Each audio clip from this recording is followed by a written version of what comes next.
Okay, once again, Mankara begging for another companion, and Wo Pre agree to be her companion, but with, with some directives or with some things that Wo Pre will be able to do things as she wanted, not how Mankara wanted it, because she's always nagging about changing, and that's why I think that's how we are. Green trees, green grass. If we make our own choice, it'd be all kind of color of Mankara, but we didn't. She made that choice for herself, so everything that grew on it. And after it was finished, they tell her, you have to nurture everything that is grown upon you. Okay, and she's doing that ever since. She take care of things. She helped us stay on top of this world, probably through gravity, whatever it is that pull us in within her. Grass and everything that is created, even the smallest object, are still within Unchi-Mankara's realm. Okay. So sometimes if you nag all the time, you'll be by yourself, as Mankara is today. And skies are very helpful in many ways, because he's the only one now have the power. He cannot live in the water, and so he came out of the water and become the sky that we know, the blue dome. Even us, when we're created, we cannot live in the water. In the womb of our mom, it's water. And so we have to come out, and we have to be who we are. And so there's a lot of symbolic in our creation. And sometimes we still use a lot of this symbolic thing so that we could survive. The Lakota people are very superstitious people. And they knew the ghost, or as we call it, ghost, or Wanari. And they believe that, and they respect that, and they have ways to confront these issues when they come up. And we do have a lot of stories on supernatural, so to speak, or apparitions that even today, TV, some scientists are now looking at the supernatural, and they found some evidence, and some that, they could be created or fake, but some are real. And that's why we have things that we do that protect us. Lakota people have 3 plant from the plant nation that protects our physical being, our emotional. I think I'll just go ahead and write that. First one is sage. Come on. Sage to ward off something that are emotional or physically, like evil. We don't have a word for evil. Bad spirits or evil spirits.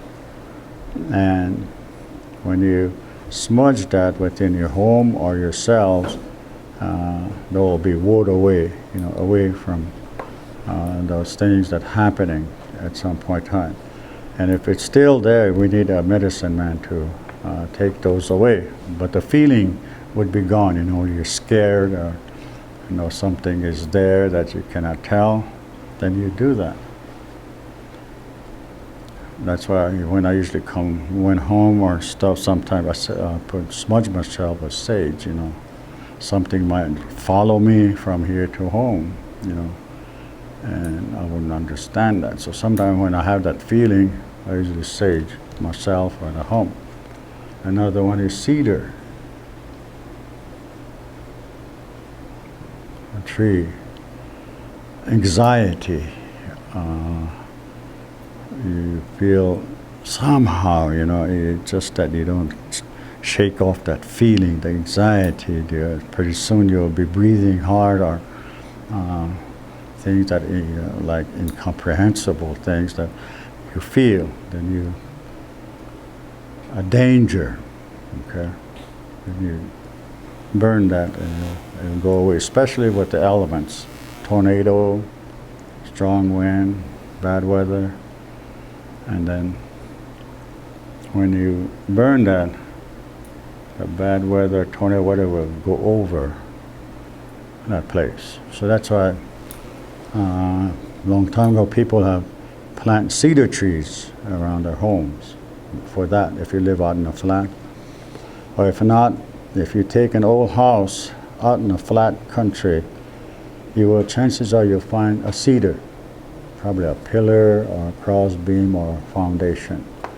They usually have a cedar tree there. I seen one, I passed that place every day. That house still stood, even in spite of the hard winds that we have. It's still standing there, out in the middle, sticking out like a sore thumb, so to speak. Okay, another one is Sweetgrass.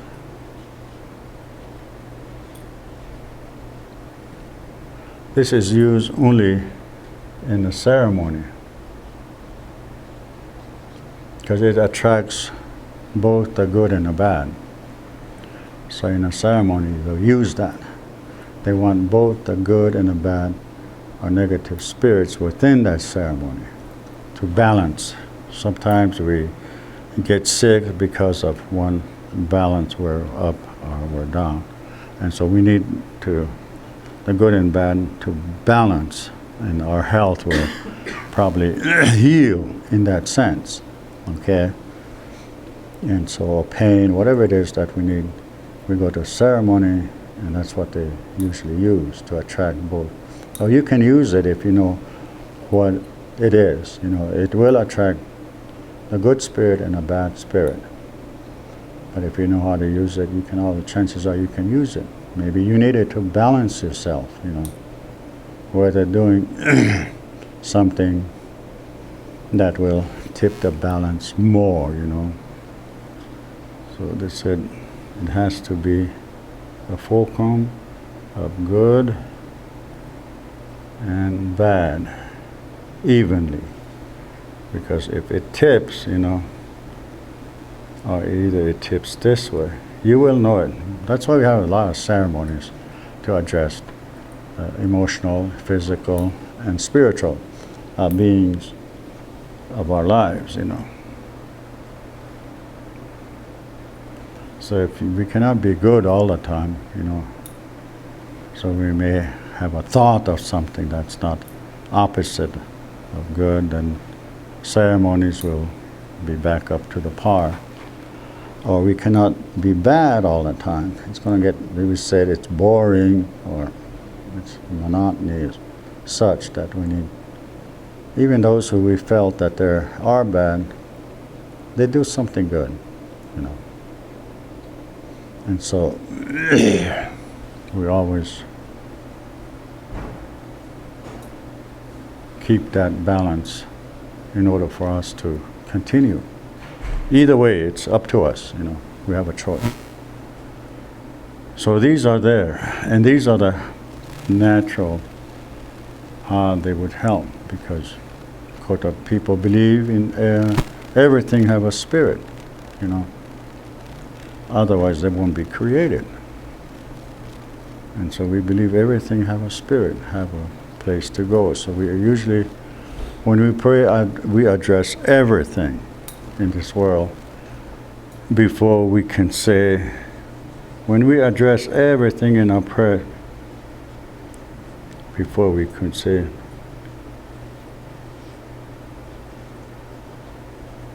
oh yes, all my relatives.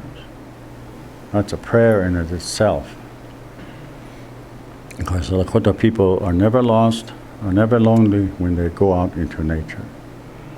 Sometimes if you go out someplace, sit still for a minute, you can just about hear something, people talking, or, you know. You will find your comfort out in someplace. You sit someplace and all of a sudden you move to a different one, and finally you found that spot. And that's where you you find that comfort and probably a little communication from that trees, whatever you sit under, or you're sitting by yourself, the birds, eventually you almost hear them talking. And so when we include everything in our prayers, we could say mitakya and met it. As I say in language, we have 4 phases of our language. We have the traditional, missionary, the res, or contemporary language, and also spiritual language.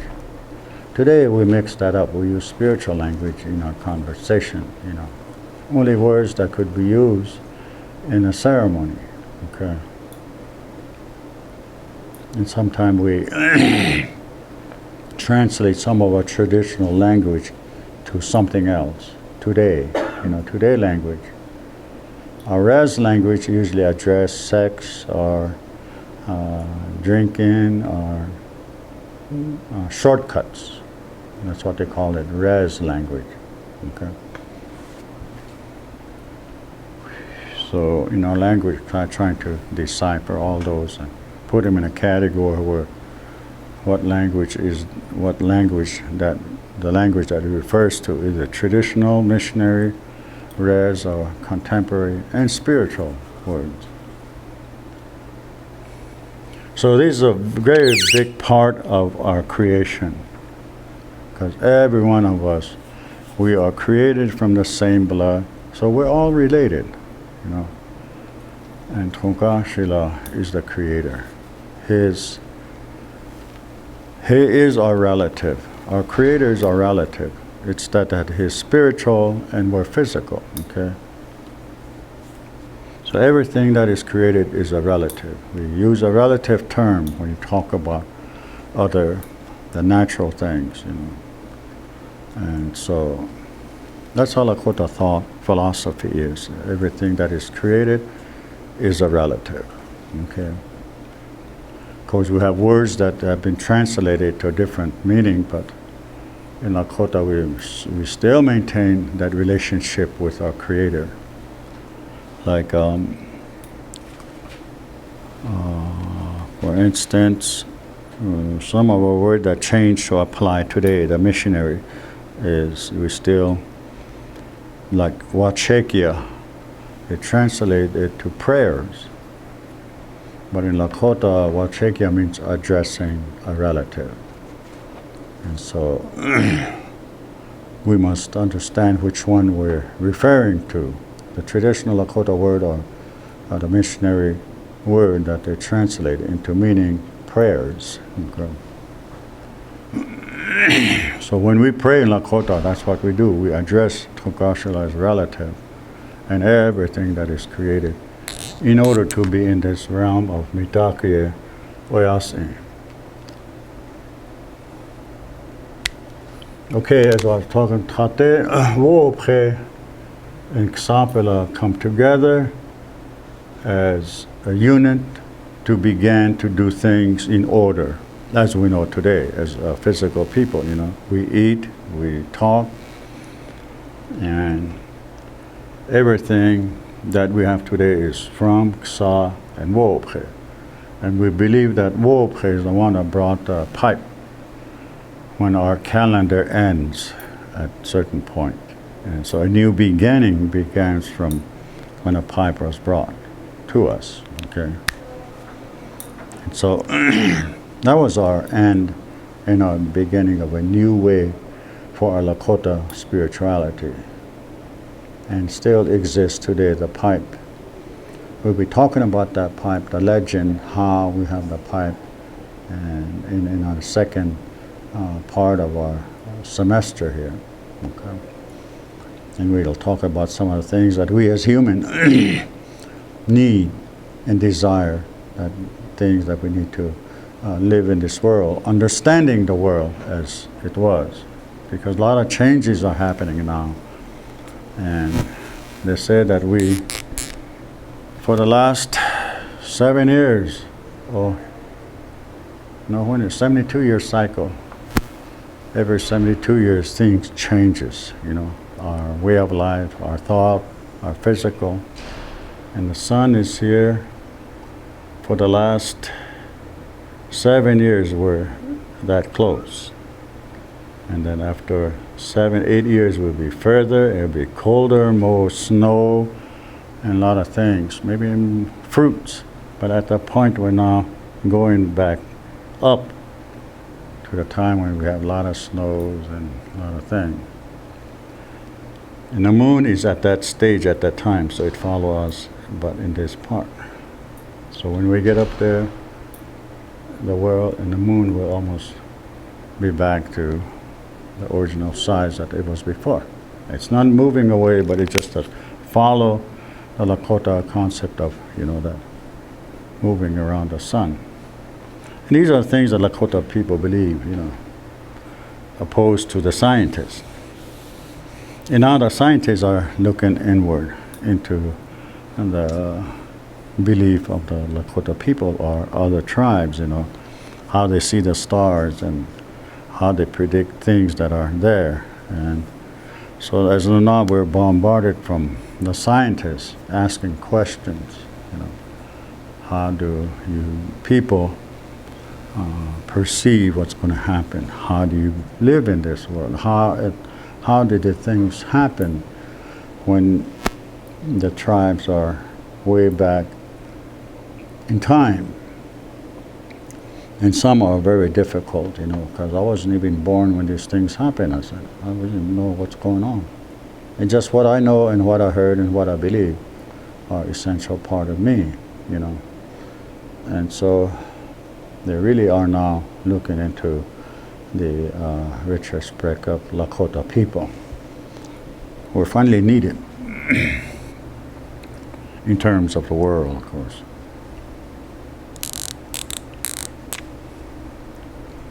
And so now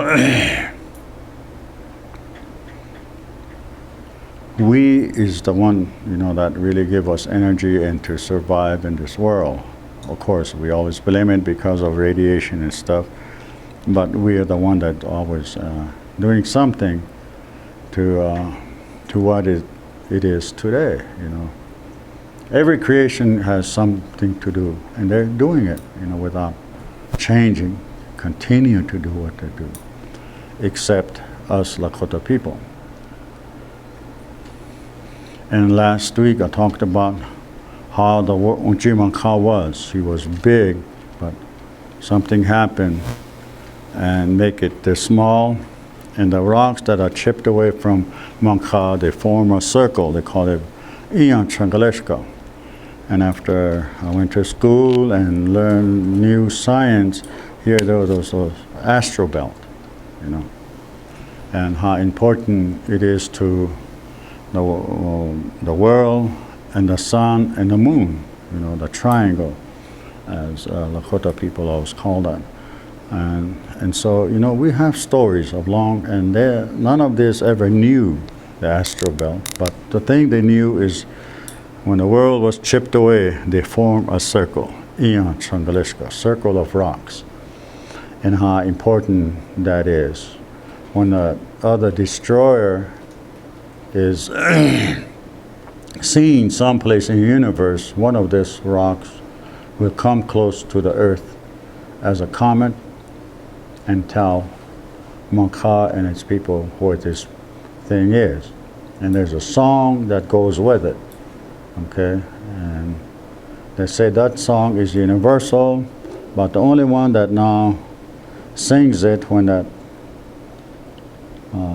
signal is given in the sky is the coyotes. They're the only one that know. Because in the song it says, underneath the moon, I am coming, my friend. Okay? So if any star that shows anywhere the proximity of the moon, then they sing that to acknowledge that this rock come to tell us where the destroyer is.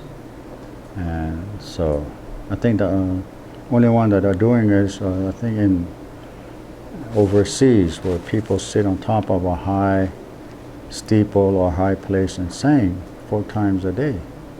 Maybe they're the ones that also keeping the or acknowledging that star that we know or we understand why that star shows itself under or around the moon, you know. I sometimes forget too, but whenever a chance I came out, I usually go to bed at 8, so sometimes I wake up in the morning, I go outside, and if you see a star, I start singing that, whether it's a planet or a star, you know. So these are the things that when I'm getting older, I'm getting where, you know, I'm afraid of things and a lot of stuff, so give me a chance to sing with the coyotes, okay? I was going to write it and bring it, but I'll probably do that next time. I think Rod knows that song. He's not here. So I'll probably do that. And so at least you know the words to it, and when you see that, you might read the word or sing it to help us continue. Because if we don't, someday that thing will come in. If another catastrophe happens, the moon said he'll just get the heck out of the way.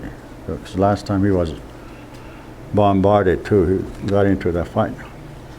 Anyway, so these is things that has happening, and the moon is a very important part of the night when Makha said, you know, he couldn't see herself, and there are things there that needs to be guided by some other entity.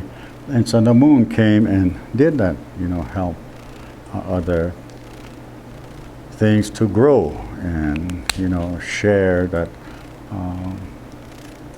beautiful light that she had, you know, and of course, this, they tell that long time ago, and it's proven in Pacific universities, that one time the sun and the moon were close together, travel around, but something happened, and I'm probably sure you read in your story, that separates them. One goes to the dark, the split, divorce. And so every time when the moon is up and the sun is nearby, just like today, I was looking at the moon, it will cover half of her face when the sun is near. You know, it's a long time ago, grandmas do that, you know, when they go into town, you know, they cover their face with a shawl, half of this. And that's because of her, you know.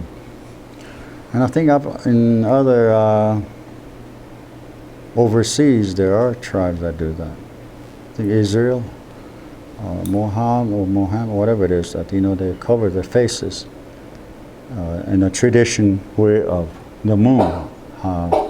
He sees a male, he would cover her face. A shame that is brought upon the moon when the sun did something at a gathering of the spirits, okay? You probably read that in your book. So I know grandma and older people will have, even a hot day, have a shawl and cover their face half.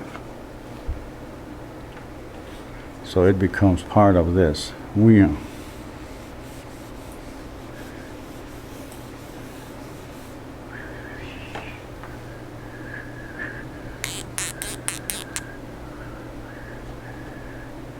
I think these are all the creation that has been done with all of those here. And now the world continue as we know today, with everything in place. Ksa becomes iktomi, change from good to negative.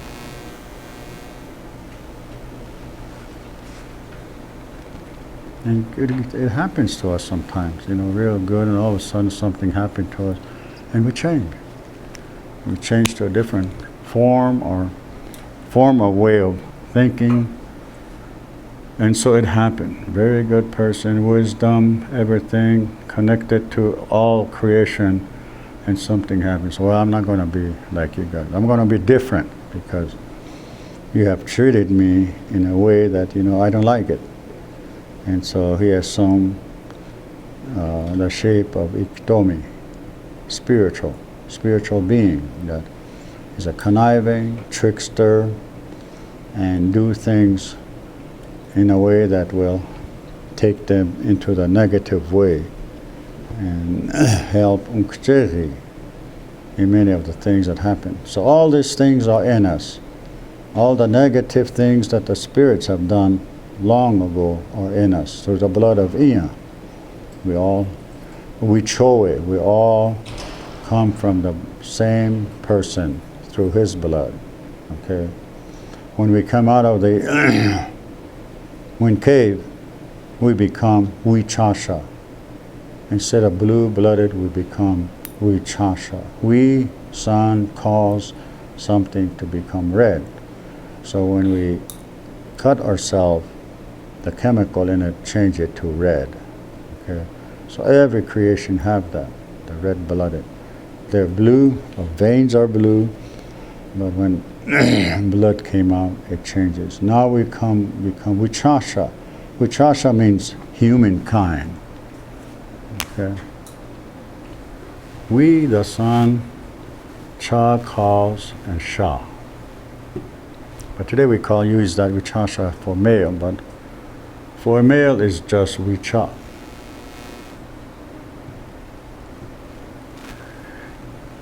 So Vichasha means mankind.